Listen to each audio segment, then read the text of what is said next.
Често пати децата не се ни свесни што се случува, бидејќи самата grooming, како што се вика, процес е постепен и многу манипулативен. Лицето кое што од спротивната страна на мрежата постапува многу со внимание и најпрво стекнува доверба кај детето и ги таргетира на некој начин оние деца кои што се со помала самодоверба, помали контакти, близина со родители и помали контакти со врсници.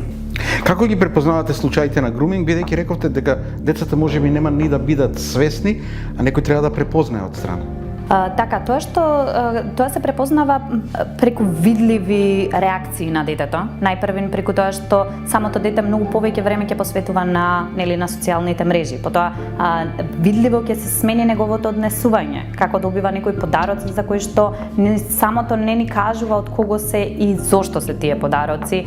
Многу повеќе време поминува пред екранот и исто така се повлекува и ги крие неговите социјални мрежи,